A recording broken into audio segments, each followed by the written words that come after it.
Hello friends, good morning. നമ്മുടെ എല്ലാ T V സീരിയലിലേക്ക് എല്ലാവർക്കും സ്വാഗതം. അങ്ങനെ അനിയ അവന്തികയും കൂടെ സംസാരിക്കുന്നു. അവന്തികയാണെങ്കിൽ അനാമികയ്ക്ക് കാശ് കൊടുത്ത് ഒഴിവാക്കാൻ പറയുന്ന സമയത്ത് അവൾക്ക് ഞാൻ കാശ് കൊടുക്കാൻ തയ്യാറല്ലെന്നും വിശന്ന് വലയുന്ന ഒരുപാട് പേരുണ്ട് ഈ നാട്ടിൽ, അവർക്ക് സഹായം ചെയ്യുന്നുണ്ട്, മുത്തശ്ശനും നമ്മുടെ ട്രസ്റ്റും ഒക്കെ.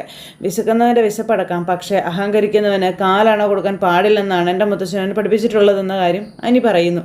അല്ല, ഞാൻ പറഞ്ഞതേ ഉള്ളൂ, ഈ കേസ് വർഷങ്ങളോളം നീണ്ടുപോയാലേ അനിയേട്ടന് പിന്നീട് ഇത് നേരത്തെ ഒതുക്കേണ്ടതായിരുന്നു എന്ന് തോന്നുമെന്ന് അവന്തിക അനിയോട് പറയുന്നു. ഇത് കേട്ടപ്പോൾ എന്തായാലും പൈസ കൊടുത്തിട്ടുള്ള ഓരോ ഒതുക്കലും വേണ്ടാന്ന് അനി അവളോട് പറയുക. എത്ര വർഷം കഴിഞ്ഞാലും കാലണ ഞാൻ അവൾക്ക് കൊടുക്കത്തില്ല എന്നും പറഞ്ഞു. പിന്നെ കൊടുക്കും, ഒരു ഗത്യന്തരം ഇല്ലാതെ വന്നാലേ ഏതെങ്കിലും കൊട്ടേഷൻ ടീമിന് കൊടുക്കുമെന്ന് അനി പറയുന്നു. എന്നിട്ട് അവളെയും അവളുടെ അച്ഛനെയും കൊന്നുകളയാൻ ഞാനങ്ങ് പറയുള്ളൂ എന്നും അനി പറഞ്ഞു. ഇതുപോലെയുള്ളതൊക്കെ എന്തിനാ വെറുതെ ജീവിച്ചിരിക്കുന്നതെന്നൊക്കെ ചോദിച്ചു നമ്മുടെ അനി അവിടെ നിന്ന് അങ്ങ് പോകുമ്പോൾ, അല്ല അനിയേട്ടാ ഇന്ന് ഫ്രീ ആണോ എന്ന് ചോദിച്ചു. ഇന്ന് ഞാൻ ഒട്ടും ഫ്രീ അല്ല എന്ന് പറഞ്ഞു. അല്ലെങ്കിൽ എപ്പോഴാണ് ഫ്രീ ആവുന്നേ എന്നും പറഞ്ഞുകൊണ്ട് അവന്തിക അവിടെ നിന്ന് അങ്ങോട്ടേക്ക് പോയി. അനിയാണെങ്കിൽ ഇങ്ങനെ വിഷമിച്ച് അവിടെ നിൽക്കുന്നു. ഇത് സമയം പിന്നെ മകൾ നേരെ അച്ഛൻ്റെ അടുത്തേക്കാണ് ചെല്ലുന്നത്. നാഗേന്ദ്രൻ ആകെ ഡള്ളായിട്ട് നിൽക്കാം. അനാമിക അനിയേട്ടൻ്റെ ജീവിതത്തിൽ നിന്ന് ഒഴിഞ്ഞു പോകാതെ ഇനിയൊരു കല്യാണത്തെപ്പറ്റി ഞങ്ങൾക്ക് ചിന്തിക്കാൻ പോലും പറ്റത്തില്ലച്ചാ എന്ന് അവന്തിക അച്ഛനോട് പറയുക. അവളും അവളുടെ അച്ഛനും കൂടെ വന്ന് ഏതെങ്കിലും നഷ്ടപരിഹാരം കൊടുക്കണമെന്ന് പറഞ്ഞിട്ട് മുത്തശ്ശനാണെങ്കിൽ കേട്ടിട്ടുമില്ല എന്ന് പറഞ്ഞു. അപ്പോൾ ഇക്കാര്യം നമുക്ക് അഭിയുമായിട്ടൊന്ന് ഡിസ്കസ് ചെയ്യാമെന്നും, മോളോടിപ്പം മോളുടെ മുത്തശ്ശനെ വലിയ താല്പര്യമാണല്ലോ, ആ നിലയ്ക്ക് മുത്തശ്ശനെയും മുത്തശ്ശിയെയും മോളൊന്ന് സ്വാധീനിക്കാൻ ശ്രമിക്കാൻ പറഞ്ഞു. എങ്ങനെയെങ്കിലും നഷ്ടപരിഹാരം കൊടുത്തിട്ടായാലും അനിയെ സ്വതന്ത്രമാക്കാൻ പറയണമെന്നുള്ള കാര്യം പറയുമ്പം, ഞാനങ്ങനെ പറയുമ്പോൾ അതെന്തിനാണെന്നൊക്കെ മുത്തശ്ശൻ ചിന്തിക്കില്ലെന്ന് ചോദിച്ചു. അനി കിടന്ന് വിഷമിക്കുന്നത് നിനക്കിഷ്ടമില്ലാത്തത് കൊണ്ട് മോൾ അങ്ങനെ പറയുന്നു എന്ന് ധാരണ അങ്ങ് വരുത്തിയാൽ മതിയെന്ന് പറഞ്ഞു. നമുക്ക് എന്തെങ്കിലും നഷ്ടപരിഹാരം കൊടുത്ത് അവരെ ഒഴിപ്പിച്ച് വിട്ടാലോ എന്ന് അവനെന്തെങ്കിലും ചോദിക്കുമ്പം അതും ഒന്ന് ചിന്തിക്കാവുന്ന കാര്യമാണ്. ഇപ്പോഴത്തെ സാഹചര്യത്തിൽ അവരാവശ്യപ്പെടുന്നത് എന്തും കൊടുക്കാൻ അച്ഛനെ കൊണ്ട് പറ്റും എന്നും ഇയാൾ പറയണം. പക്ഷേ നമ്മൾ എന്തിനത് കൊടുത്തു എന്നുള്ളൊരു ചോദ്യം വരില്ലേ എന്ന് ചോദിച്ചു. എന്തായാലും എനിക്ക് മുന്നിൽ നിന്ന് അത് കൊടുക്കാനായിട്ട് പറ്റത്തില്ല എന്ന കാര്യം ഇയാൾ പറയുക. പിന്നെ ഡേവിഡിനെ കൊണ്ട് കൊടുപ്പിക്കാൻ എന്നെക്കൊണ്ട് പറ്റും എന്നും ഇയാൾ പറഞ്ഞു. പക്ഷേ ഡേവിഡ് അതെന്തിനാണ് ചെയ്തത് എന്നുള്ളൊരു അന്വേഷണം അതിൻ്റെ പിന്നാലെ വരില്ലേ എന്നാണ് എൻ്റെ ചോദ്യം എന്ന് പറയുമ്പം അതിനൊക്കെ സാധ്യതയുണ്ട് എന്ന് അവന്തിക പറയണം. ആദ്യം ഞാൻ പറഞ്ഞ വഴി നോക്കുമ്പോളെ നീയും അനിയും തമ്മിൽ ഒന്നിക്കേണ്ടത് മറ്റേക്കാളും ആവശ്യം എനിക്കാണ്. അങ്ങനെയുള്ളപ്പോൾ അനാമിക അവൻ്റെ ജീവിതത്തിൽ നിന്ന് പോയേ പറ്റൂ എന്ന് ഇയാൾ തറപ്പിച്ച് പറയുന്നു. അയാൾ അച്ഛനും മോളും ഒക്കെ ഭയങ്കര അത്യാഗ്രഹമുള്ള കൂട്ടത്തിലാണ്. പണം കിട്ടിക്കഴിഞ്ഞാൽ ചിലപ്പോൾ പോയില്ലെന്നൊക്കെ പറയും എന്ന് പറയുമ്പം, അങ്ങനെ ചതിയിലൂടെ ജയിക്കാമെന്നാണ് അച്ഛൻ്റെയും മോളുടെയും വിചാരമെങ്കിൽ പിന്നെ അച്ഛനെ മോളെ കാണത്തില്ല എന്ന കാര്യം ഈ അച്ഛൻ പറയുന്നു. അവൾ ഏതെങ്കിലും കായൽ വാരത്തോ പുഴയുടെ തീരത്തോ അടിയും എന്നും ഇയാൾ പറയുന്നു. അത് കേട്ടപ്പോൾ അവന്തികയ്ക്ക് ഭയങ്കര സന്തോഷം. ചതിക്ക് പകരം ചതി തന്നെയാണ് മോളെ, അല്ലാതെ അത്തരക്കാരോട് കോംപ്രമൈസ് ചെയ്തിട്ട് ഒരു കാര്യമില്ല എന്നും ഇയാൾ മകൾക്ക് പറഞ്ഞു കൊടുക്കുന്നു. പിന്നെ മോള് വിഷമിക്കേണ്ട കാര്യമൊന്നുമില്ല, മോൾ ആഗ്രഹിച്ചതൊക്കെ ഈ അച്ഛൻ നിനക്ക് നേടി തന്നിരിക്കും എന്ന കാര്യവും ഇയാൾ പറയണം. നവീൻ വക്കീലിനെ കിട്ടാത്തതിൻ്റെ വിഷമം അത് നിനക്കുണ്ടെന്നൊക്കെ എനിക്കറിയാം. പിന്നെ അതുകൊണ്ടാണ് അവനേക്കാളും നല്ലൊരു പയ്യനായ അനിയെ തന്നെ നിൻ്റെ ജീവിതത്തിൽ വേണമെന്ന് ഞാൻ ആഗ്രഹിക്കുന്നെന്ന കാര്യവും അച്ഛൻ മകൾക്ക് പറഞ്ഞു കൊടുക്കുന്നു. ആ ഒരു ബന്ധം അച്ഛൻ മുന്നിൽ നിന്ന് തന്നെ നടത്തി തരുമെന്നും പറഞ്ഞു. അതൊക്കെ കേട്ടപ്പോൾ മകൾക്ക് ഭയങ്കര സന്തോഷം. അന്ന് നിങ്ങൾ ഒരുമിക്കുമ്പോൾ താലികെട്ട് നടക്കുന്ന കതിർ മണ്ഡപത്തിൽ അനന്തമൂർത്തിയെക്കാളും തലയെടുപ്പോടു കൂടി നിൽക്കുന്നത് ഞാനായിരിക്കും മോളെ എന്നൊക്കെ അച്ഛൻ ഇങ്ങനെ ഭയങ്കര സന്തോഷത്തോടു കൂടി പറഞ്ഞ് സ്വപ്നം കാണുക. ഇത് കഴിഞ്ഞതിന് ശേഷം പിന്നെ കാണിക്കുന്നത് നമ്മുടെ ആദർശ് ഈ കൂട്ടുകാരൻ വരച്ചു കൊടുത്ത ആ ഒരു ഫോട്ടോയുമായിട്ട് ഇരിക്കുന്നു. നന്ദുവിനെ വിളിച്ചു. നന്ദു വീട്ടിലേക്ക് വരുന്നു. ചെന്ന് നന്ദുവിന് ഇത് കാണിച്ചും കൊടുത്തു. ഇയാളാണ് നമ്മൾ അന്വേഷിക്കുന്ന ആളെന്നും പറഞ്ഞു. അപ്പോൾ നന്ദു ഇതിങ്ങനെ നോക്കുക കേട്ടോ. അപ്പോൾ ഇത് ആരാ ആദർശേട്ടാ, ഫോട്ടോ കണ്ടിട്ടും ഇയാൾ ആരാണെന്ന് വ്യക്തമാകുന്നില്ലല്ലോ എന്നിങ്ങനെ നന്ദു പറഞ്ഞു കേട്ടോ. ആ ഫോട്ടോയിലുള്ള ആളെ ഞാൻ കണ്ടു പറഞ്ഞതുപോലെയാണ് നന്ദു എന്ന് ആദർശ് പറഞ്ഞു. എപ്പോഴാണ് എവിടെ വെച്ചിട്ടാണെന്ന് വലിയ ഓർമ്മയൊന്നും കിട്ടുന്നില്ല എന്നും പറഞ്ഞു. ഇനി മൂർത്തീസ് ജ്വല്ലറിയുമായി ബന്ധപ്പെട്ട ആരെങ്കിലും ആയിരിക്കും ചോദിക്കും. ഏതായാലും ഞാൻ അവിടെ എളുപ്പം ഉണ്ടായിരുന്ന ആളല്ല, അങ്ങനെയാണെങ്കിൽ പെട്ടെന്ന് എനിക്ക് പിടികിട്ടിയേനെ എന്ന് ആദർശ് പറയുന്നു. സേവിയർ ഒന്നുകൂടെ ട്രൈ ചെയ്ത് നോക്കാമെന്ന് പറഞ്ഞിട്ടുണ്ടെന്നുള്ള കാര്യം പറഞ്ഞപ്പോൾ, എന്നാലും ഇയാൾക്ക് അബിക്ക് പരിചയം കാണില്ലേ എന്ന് ചോദിച്ചപ്പം, ഉണ്ടെങ്കിലും അവനത് പറയത്തില്ലല്ലോ, അവനെ ഇയാളെ പ്രൊട്ടക്റ്റ് ചെയ്യാനല്ലേ ശ്രമിക്കുള്ളൂ എന്ന് ആദർശ് പറയുക. ഒരു കാര്യം എന്തായാലും ഉറപ്പാണ്, ഇയാൾ AN ജ്വല്ലറിയിലേക്ക് ഇതുവരെ വന്നിട്ടില്ല എന്നുള്ളത്. വന്നെങ്കിൽ മാളവിക ഇയാളെ പെട്ടെന്ന് തിരിച്ചറിഞ്ഞേനെ എന്ന കാര്യം പറഞ്ഞു. ഇങ്ങനെ ഒരാളെ മാളവിക അവിടെ കണ്ടിട്ടില്ലെന്നാണ് പറഞ്ഞതെന്ന് പറഞ്ഞപ്പോൾ, മറിഞ്ഞിരുന്നാണല്ലോ ഇയാൾ കരുക്കൾ നീക്കുന്നത് എന്ന് നന്ദു പറഞ്ഞു. എന്തായാലും ഇതിൻ്റെ ഒരു ഫോട്ടോ ഞാൻ എടുത്തേക്കാമെന്നും പറഞ്ഞു നന്ദു അതിൽ നിന്നൊരു ഫോട്ടോയും എടുത്തു. അങ്ങനെ ഫോട്ടോ എടുത്ത് നന്ദു ഇങ്ങനെ നിൽക്കുന്ന സമയത്ത് നമ്മുടെ ആദർശ് ഭയങ്കര ടെൻഷനായിട്ട് ഇങ്ങനെ നിൽക്കുക കേട്ടോ.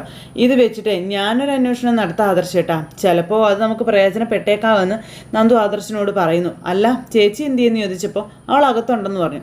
അപ്പോൾ ഞാൻ കണ്ടിട്ട് വരാമെന്ന് പറഞ്ഞ് നന്ദു അകത്തേക്ക് കയറി പോകുക. ഇതേസമയം പിന്നെ കാണിക്കുന്നത് ഡേവിഡും മകളും കൂടെ നാഗേന്ദ്രൻ്റെ മോളും കൂടി പിന്നെ സംസാരിക്കാം.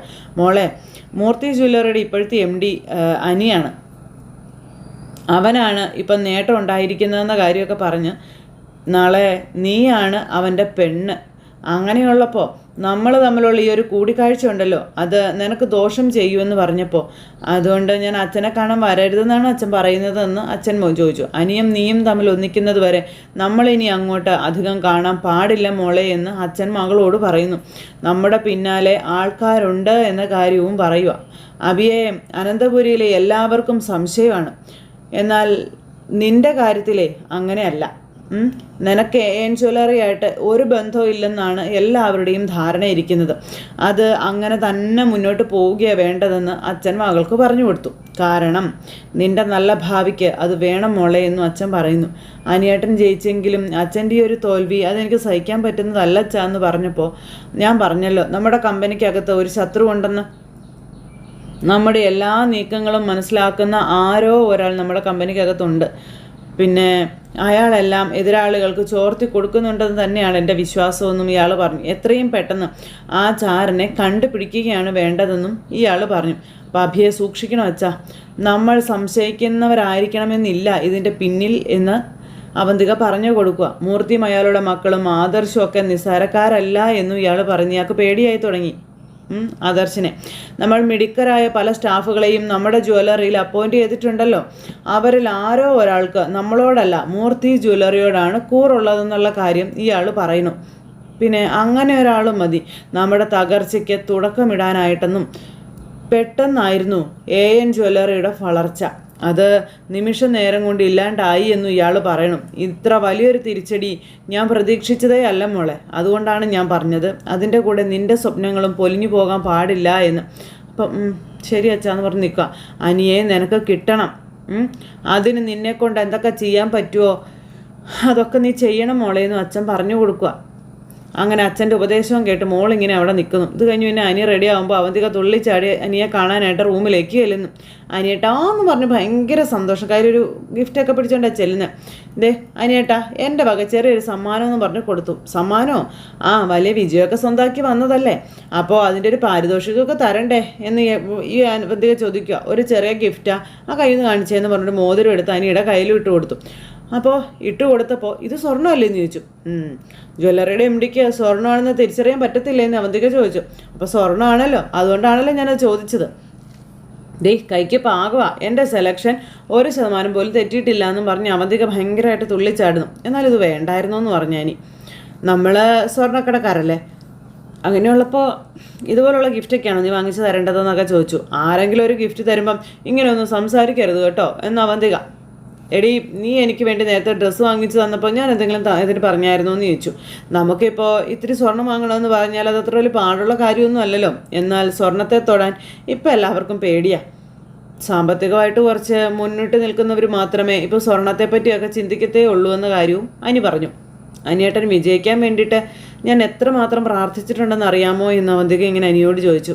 പരാജയപ്പെട്ടതേ നിൻ്റെ സ്വന്തം ചേട്ടനാണെന്ന കാര്യം പറയുമ്പം എൻ്റെ ചേട്ടൻ അങ്ങേർക്ക് നേരും നെറിയുണ്ടോ, ഉണ്ടായിരുന്നെങ്കിൽ AN ജ്വല്ലറിയായിട്ട് സഹകരിക്കുമായിരുന്നോ എന്നൊക്കെ ചോദിച്ചു അവന്തിക തട്ടി വിടുക കേട്ടോ. അപ്പോൾ എൻ്റെ പൊന്നനിയേട്ടാ, എൻ്റെ അമ്മയും അഭിയേട്ടനും നാത്തൂനെയൊക്കെ വിട്ടുകളഞ്ഞേക്ക്, അവരൊക്കെ സ്വന്തം കാര്യം മാത്രം നോക്കുന്നവരാ, അവരുടെ ക്യാരക്ടറുമായിട്ട് എന്നെ കമ്പയർ ചെയ്തേക്കരുത് കേട്ടോ എന്ന് ഇങ്ങനെ ഇവള് ഭയങ്കര ഇതായിട്ട് പറയുന്നു. എൻ്റെ സ്വന്തം ചേട്ടനാണെങ്കിലും ഇന്നത്തെ ദിവസം ഇവിടുന്ന് പോയപ്പോൾ ഉള്ള ചിരി തിരിച്ചു വരുമ്പോൾ അഭിയേട്ടൻ്റെ മുഖത്ത് കാണരുതേ എന്നായിരുന്നു എൻ്റെ പ്രാർത്ഥന എന്ന കാര്യവും പറഞ്ഞ് അതിനുള്ള സാഹചര്യമൊക്കെ കുറവായിരുന്നു എന്നും പറഞ്ഞ് എങ്കിലും അത്ഭുതം സംഭവിച്ചു എന്നൊക്കെ പറഞ്ഞ് അവന്തിക നിന്നങ്ങ് കയറുന്നു. അപ്പോൾ അതുപോലൊരു ചതിയ ബോംബെയിൽ വെച്ച് ആദർശേട്ടൻ സംഭവിച്ചത് അതറിയാവുന്നതുകൊണ്ട് എന്നെ ഹെൽപ്പ് ചെയ്തത് ഏട്ടൻ തന്നെയാണെന്ന കാര്യവും അനി പറയുവാണ്. അതുകൊണ്ട് AN ജ്വല്ലറിക്കാർക്ക് നമ്മുടെ നീക്കങ്ങളൊന്നും അറിയാൻ പറ്റിയില്ല എന്ന് പറഞ്ഞു. അപ്പോൾ അത് അറിയാതിരിക്കാൻ വേണ്ടിയിട്ടില്ലേ അതിൽ പങ്കെടുക്കില്ല എന്ന് അനിയേട്ടൻ പറഞ്ഞതെന്ന് അവന്തിക ചോദിച്ചപ്പം അതൊക്കെ ആദർശേട്ടൻ്റെ ബുദ്ധിയായിരുന്നു എന്ന് അനി പറയുന്നു. അപ്പോഴത്തേക്ക് അവന്തികയ്ക്ക് ടെൻഷനായി. അല്ല, ആരോടും പറയാതിരുന്നത് കൊണ്ട് ഇപ്പോൾ കാര്യങ്ങൾ നടന്നു, അല്ലെങ്കിൽ നല്ല കാര്യങ്ങളൊക്കെ നടന്നു കഴിഞ്ഞേ എല്ലാവരും അറിയാൻ പാടുള്ളൂ എന്നും അബി AN ജ്വല്ലറിക്ക് വേണ്ടി ചാരപ്പണി ചെയ്തവനാണെന്നും അതിലുപരി അവരുടെ MD-ക്കൊപ്പമാണ് അവനൊന്ന് ഹോളിലേക്ക് വന്നതെന്നുള്ള കാര്യങ്ങളും പറയുവാണ് അനി. നമ്മളെപ്പോഴെങ്കിലും ഇതുപോലൊരു ഡീല് നടക്കുന്ന സ്ഥലത്ത് നമ്മുടെ ജീവനെ കൂട്ടാറുണ്ടോ എന്നും അനി അവന്തികയോട് ചോദിക്കുക. ഒന്നെങ്കിൽ ആദർശേട്ടൻ പോകും, കൂടെ ചിലപ്പോൾ അച്ഛനോ ഇളയച്ചനോ ഉണ്ടാവും. അല്ലാതെ ഇങ്ങനൊരു പ്രവണതയൊന്നും ഒരിടത്തും കണ്ടിട്ടില്ല. AN ജ്വല്ലറിക്കാർ എന്തുകൊണ്ട് ഏട്ടനെ ഇത്രയും വിശ്വസിക്കുന്നില്ല എന്ന് മനസ്സിലാവുന്നില്ലല്ലോ എന്നൊക്കെ അവന്തിക ചോദിക്കും. അവൻ കുറുക്കനല്ലേ, നവേട്ടത്തെയാണ് അവനെ സഹായിച്ചതെന്നാണ് അവൻ പറയുന്നത്. പക്ഷേ എനിക്ക് തോന്നുന്നത് തിരിച്ചാണെന്നാണ്. അവന് നേരത്തെ തന്നെ അവരുമായിട്ട് ബന്ധം കാണുമെന്ന് അനി അവന്തികയോട് പറയുന്നു. അപ്പോഴത്തേക്കും അവന്തിക ഞെട്ടി. അതൊക്കെ നമ്മളൊക്കെ അറിയാതെ പോയതാണെന്നും സാധ്യതയുണ്ടെന്നും അനി പറഞ്ഞു. എന്തായാലും നിന്റെ ഈ ഗിഫ്റ്റിന് താങ്ക്സ് ഉണ്ട് കേട്ടോ എന്ന് പറഞ്ഞു. ഇഷ്ടപ്പെട്ടില്ലല്ലോ എന്നും പറഞ്ഞിങ്ങനെ നിൽക്കുമ്പോൾ ഇഷ്ടപ്പെട്ടില്ല എന്നുമല്ല ഞാൻ പറഞ്ഞു എന്ന് ചോദിച്ചു. നിന്റെ സെലക്ഷനൊക്കെ അടിപൊളിയായിട്ടുണ്ട്, പക്ഷേ ഇത്ര വില കൂടിയത് വേണ്ടതേ ഞാൻ ഉദ്ദേശിച്ചോളൂ എന്ന് അനി പറയാം. സത്യം പറഞ്ഞാൽ എൻ്റെ വിജയത്തിന് നിനക്കെല്ലാം ഞാൻ ഗിഫ്റ്റ് വാങ്ങിച്ച് തരേണ്ടതെന്ന് ചോദിക്കുമ്പോൾ എനിക്ക് ഗിഫ്റ്റൊന്നും വേണ്ട, അനിയേട്ട ഫ്രീ ആണെങ്കിൽ നമുക്കൊന്നിച്ചൊന്ന് പുറത്ത് പോയാലോ എന്ന് അവന്തിക ചോദിച്ചു. അപ്പോൾ അനി ഇങ്ങനെ ആലോചിക്കുക. അയ്യോ ഇന്ന് പറ്റത്തില്ല മോളെ എന്ന് പറഞ്ഞു. അതെ എനിക്ക് അത്യാവശ്യമായിട്ട് ഒരിടം വരെ പോകാനുണ്ടെന്ന് പറഞ്ഞേ. ഞാൻ എപ്പോൾ അനിയേട്ടനൊപ്പം പുറത്തു പോകുമെന്ന് പറഞ്ഞാലും അനിയേട്ടൻ ഇതുപോലെ ഓരോരോ കാരണങ്ങൾ ഉണ്ടാക്കുമല്ലോ എന്ന് അവന്തിക. അല്ല മുടക്കാൻ പറ്റാത്ത കാര്യങ്ങളുണ്ടാകുന്നു, നമുക്ക് വേറെ ദിവസം ഒന്ന് പോകാം ഓക്കെ എന്നും പറഞ്ഞുകൊണ്ട് അനി അവിടെ നിന്ന് അങ്ങ് പോയി. അപ്പോൾ താടിയിലൊന്ന് തട്ടേച്ച് പോയത് അവന്തികയ്ക്ക് ഭയങ്കര അങ്ങ് ഇഷ്ടമായി. അവന്തികയുടെ മനസ്സിലേക്ക് പെട്ടെന്നൊരു ടെൻഷൻ. ഇനിയിപ്പോൾ പോയിരിക്കുന്നത് അവളുടെ അടുത്തേക്കെങ്കിലും ആയിരിക്കുമോ എന്നിങ്ങനെ അങ്ങനെ ടെൻഷൻ അടിച്ച് നിൽക്കുകയാണ് അവന്തിക. ഇതേ സമയത്ത് നമ്മുടെ അനി നേരെ നന്ദുവിനെ കാണാനാണ് പോയത്. അവർ രണ്ടുപേരും കൂടെ കണ്ട് സംസാരിക്കുക. അപ്പോൾ അവന്തിക ഇപ്പോൾ അനിയുടെ അടുത്ത് ഒരുപാട് സ്വാതന്ത്ര്യം എടുക്കുന്നതിനെ പറ്റി അനി നന്ദുവിനോട് പറഞ്ഞു. അപ്പം മുറപ്പെണ്ണല്ലേ, അതിൻ്റെ ഒരു സ്വാതന്ത്ര്യമായിരിക്കും എടുക്കുന്നതെന്ന് നന്ദു പറഞ്ഞപ്പം അത് ഞാൻ അങ്ങനെയൊന്നും ചിന്തിച്ചിട്ടില്ല. അവൾ പിന്നെ ഈ അയർലൻഡിലൊക്കെ പോയിട്ട് വന്നതിന് ശേഷം അപ്പച്ചയും അബിയേയും പോലെയൊന്നും അല്ല, അവൾക്ക് നല്ല മാറ്റമൊക്കെ വന്നിട്ടുണ്ടെന്നുള്ള കാര്യം പറയുവാണ് അനി. അതുകൊണ്ട് അവളെ വീട്ടിലെല്ലാവർക്കും ഭയങ്കര ഇഷ്ടമാണെന്ന് പറഞ്ഞു. പിന്നെ ഞാൻ നിന്നെ കാണണമെന്ന് പറഞ്ഞത് അതേപ്പറ്റി ഒന്നും സംസാരിക്കാൻ വേണ്ടിയിട്ടല്ല, നവീനേട്ടൻ്റെ കാര്യം നമുക്ക് സീരിയസ് ആയിട്ടൊന്ന് എടുക്കണം എന്ന് പറഞ്ഞു നന്ദു. പിന്നെ വേറൊന്നും അല്ലടാ, പാവം എന്നെ ഒരുപാട് സഹായിച്ചിട്ടുള്ളതാ. മറ്റു കേസുകൾ പോലും മാറ്റിവെച്ചിട്ടാണ് പല നേരത്തും എനിക്ക് വേണ്ടി വന്നിട്ടുള്ളതെന്നുള്ള കാര്യവും പറഞ്ഞു. അതിൻ്റെ നന്ദി നമ്മൾ കാണിക്കണമെന്നൊക്കെ നന്ദു അനിയോട് പറയണം. പിന്നെ ഇടയ്ക്ക് ഞാൻ നവീനേട്ടൻ്റെ വീട്ടിൽ ചെന്നപ്പോഴേ നവീനേട്ടൻ്റെ അമ്മ പറയുക നന്ദു ഒക്കെ ആയിട്ട് ഇപ്പം നല്ല അടുപ്പമല്ലേ, നവീൻ്റെ മനസ്സിലുള്ള പെണ്ണാരാണെന്ന് ഒന്ന് കണ്ടുപിടിച്ച് കൊടുക്കാനായിട്ട്. അപ്പോൾ അത് കേട്ടപ്പോൾ എനിക്ക് ഭയങ്കര ടെൻഷൻ. ഇത്രയും നാളായിട്ടും നീ അത് പിടിച്ചെടുക്കാമെന്ന് പറഞ്ഞിട്ട് ചെയ്യാത്തത് നിൻ്റെ കഴിവുകേടായിട്ടാണ് എനിക്ക് തോന്നുന്നത് എന്നിങ്ങനെ നന്ദു പറയുമ്പോൾ എനിക്ക് ഭയങ്കര ദേഷ്യമായി. നീ എന്താ ഇങ്ങനെ ഒന്ന് ആലോചിക്കുന്നേ? എന്നെപ്പോലെ ഏതോ പോലീസ് ഓഫീസറാണ് നവീനേട്ടൻ്റെ മനസ്സിലുള്ളതെന്നും പിന്നെ ചോദിച്ചപ്പോൾ നവീനേട്ടൻ്റെ ഇഷ്ടം അവൾക്കുണ്ടോ എന്ന് അറിയില്ല എന്ന് പറഞ്ഞെന്നും പറഞ്ഞു. എന്ന് വെച്ചാൽ ഇതുവരെ ആ പെൺകുട്ടിയോട് നവീനേട്ടൻ സ്വന്തം ഇഷ്ടം പറഞ്ഞിട്ടില്ല എന്നർത്ഥം. നിനക്ക് മനസ്സിലായോ എന്ന് ചോദിച്ചു. എടി ഇനി അത് പറഞ്ഞാലും ശരി, നിന്നെപ്പോലുള്ള പോലീസ് ഓഫീസേഴ്സിനെ അവൻ്റെ അമ്മ വീട്ടിൽ കയറ്റത്തില്ല എന്ന് പറഞ്ഞു അനി. അപ്പോൾ എന്നൊന്നും പറയണ്ട, ഇനി ചിലപ്പോൾ മക്കളോട് വിവാഹം കഴിക്കില്ല എന്ന് പറഞ്ഞ് വികാശ പിടിച്ചിരിക്കുമ്പോൾ ഏതൊരു അമ്മമാരും കീഴടങ്ങുന്നതേ ഉള്ളൂ. അങ്ങനെ കീഴടങ്ങുന്ന ഒരു അമ്മയല്ല അവൻ്റെ അമ്മ എന്ന് അനി. അതെന്തെങ്കിലുമൊക്കെ ആവട്ടെ, നവീനേട്ടൻ്റെ മനസ്സിലുള്ളത് എന്താണെന്ന് എത്രയും പെട്ടെന്ന് കണ്ടെത്തി അത് പുള്ളിക്കാരൻ്റെ വീട്ടിൽ അറിയിക്കാൻ പറ്റുമെങ്കിൽ അതൊന്ന് അറിയിക്കണം എന്ന് പറഞ്ഞു നമ്മുടെ നന്ദു. ഞാൻ വന്നത് നമ്മുടെ കാര്യങ്ങൾ സംസാരിക്കാനാണെന്ന് പറയുമ്പോൾ നന്ദു നോക്കി നിൽക്കണം. എനിക്ക് വലിയൊരു വിജയം ഉണ്ടായതിന് ശേഷം നിന്നെ ശരിക്കൊന്ന് കാണാൻ പോലും പറ്റിയിട്ടില്ല എന്ന് അനി ഇങ്ങനെ പറയണു.